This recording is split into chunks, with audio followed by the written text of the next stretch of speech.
NEET UG paper leak मामले में लोकसभा में हंगामा, सदन की कार्यवाही सोमवार तक के लिए स्थगित। मेडिकल प्रवेश परीक्षा नीट यूजी पेपर लीक मामले पर हंगामे के बीच लोकसभा की कार्यवाही सोमवार यानी 1 जुलाई 11 बजे तक के लिए स्थगित कर दी गई।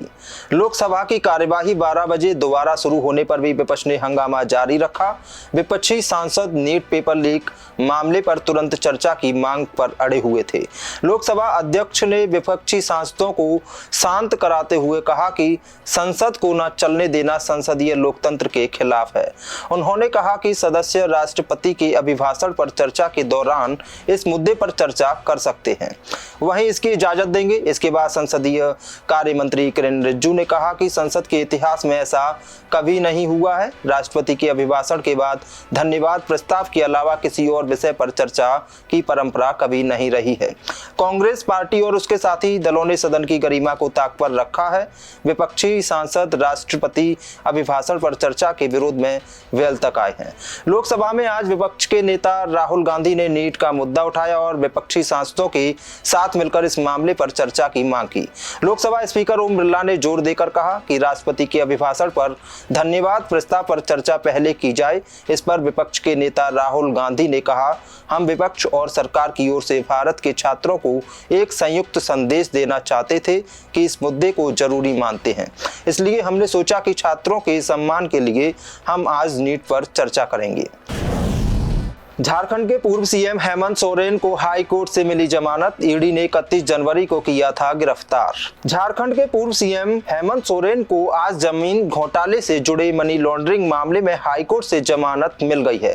वे जल्द ही जेल से बाहर आएंगे। रांची जेल में नेताओं का जमघट शुरू हो गया है। हेमंत को इस मामले में 31 जनवरी की रात ईडी ने गिरफ्तार किया था।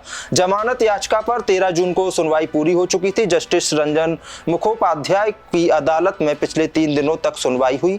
अदालत ने दोनों पक्षों को सुनने के बाद फैसला सुरक्षित रख लिया था। इससे पहले जेल जाने के 96 दिन बाद हेमंत सोरेन चाचा के निधन पर पैरोल पर बाहर आए थे। 13 जून को ईडी की ओर से वकील एसवी राजू ने कहा कि हेमंत सोरेन को जमानत नहीं दी जा सकती है। वे प्रभावशाली व्यक्ति हैं। उन्होंने जमानत मिली तो वे राज्य की मशीनरी को इस्तेमाल करते हुए जांच को प्रभावित कर सकते हैं। मामले में ईडी ने कोर्ट में आरोप लगाया कि हेमंत सोरेन ने अवैध तरीके से बढ़ाई अचल की 8.86 एकड़ जमीन पर कब्जा किया है। वह पीएमएलए 2002 के अंतर्गत प्रावधानों के अनुसार मनी लॉन्ड्रिंग की है। दिल्ली एयरपोर्ट के टर्मिनल की एक छत गिरी। मल्लिकार्जुन खड़गे ने मोदी सरकार की विश्व स्तरीय इंफ्रास्ट्रक्चर पर सवाल उठाए। दिल्ली एयरपोर्ट की छत गिरने के बाद मोदी सरकार फिर सवालों के घेरे में है। कांग्रेस के राष्ट्रीय अध्यक्ष मल्लिकार्जुन खड़गे ने इस मामले में बगैर देर किए बीजेपी और मोदी सरकार पर निशाना साधा है। सोशल मीडिया प्लेटफॉर्म एक्स पर मोदी सरकार पर सवाल उठाते हुए उन्होंने एक पोस्ट डाली। उन्होंने लिखा, भ्रष्टाचार और आपराधिक लापरवाही मोदी सरकार के पिछले 10 साल में घटिया इंफ्रास्ट्रक्चर के ताश के पत्तों की तरह ढहने के लिए जिम्मेदार है। खड़गे ने लिखा, दिल्ली एयरपोर्ट की छत का ढहना, जबलपुर एयरपोर्ट की छत का ढहना, अयोध्या की नई सड़कों का खस्ता हालात, राम मंदिर में पानी टपकना, प्रगति मैदान टनल का बार बार डूबना, गुजरात में मोरबी पुल ढहने की त्रासदी, मुंबई ट्रांसपोर्ट लिंक रोड में दरारें, बिहार में 13 नए पुलों का गिरना, यह कुछ ऐसे उदाहरण है जो मोदी और भाजपा की ओर से विश्व स्तरीय इंफ्रास्ट्रक्चर बनाने के बड़े बड़े दावों की पोल खोलता है। आपको बता दें, दिल्ली एयरपोर्ट की छत के एक हिस्से के गिर जाने से एक शख्स की मौत हो गई, जबकि 4 लोग घायल हो गए। मल्लिकार्जुन खड़गे ने अपनी पोस्ट में याद दिलाया 10 मार्च को जब मोदी ने दिल्ली एयरपोर्ट टर्मिनल 1 का उद्घाटन किया था, उन्होंने खुद को दूसरी मिट्टी का इंसान बताया था। अमरनाथ यात्रा शुरू। बाबा बर्फानी के रंग में रंगे दिखे भक्त। तीर्थ यात्रियों का पहला जत्था रवाना। बर्फानी बाबा के जय घोष के बीच आज तड़के जम्मू से अमरनाथ यात्रियों का पहला जत्था रवाना हो चुका है। उप राज्यपाल मनोज सिन्हा ने इस जत्थे को हरी झंडी दिखाकर रवाना किया है। पहले जत्थे में 4603 तीर्थयात्री जम्मू के भगवती नगर आधार शिविर से रवाना हुए। इस जत्थे में शामिल तीर्थयात्री वलटाल और पहलगाम आधार शिविर पहुंचेंगे। इसके बाद शनिवार सुबह पवित्र गुफा की ओर यात्रा शुरू करेंगे। इस बार यात्रा 19 अगस्त तक चलेगी। अमरनाथ यात्रा के तीर्थयात्रियों को हरी झंडी दिखाने से पहले उपराज्यपाल मनोज सिन्हा ने विशेष पूजा अर्चना की। इस दौरान भक्त भोलेनाथ के रंग में रंगे नजर आए। 13,000 फीट की ऊंचाई पर स्थित पवित्र गुफा के लिए 2 मार्गों से यात्रा पूरी की जाती है। पहले रास्ता वालटाल आधार शिविर से शुरू होता है और दूसरा पहलगाम आधार शिविर से। आपको बता दें, अमरनाथ यात्रा के शुरू होने से पहले हजारों की संख्या में अमरनाथ यात्री जम्मू पहुंच चुके हैं।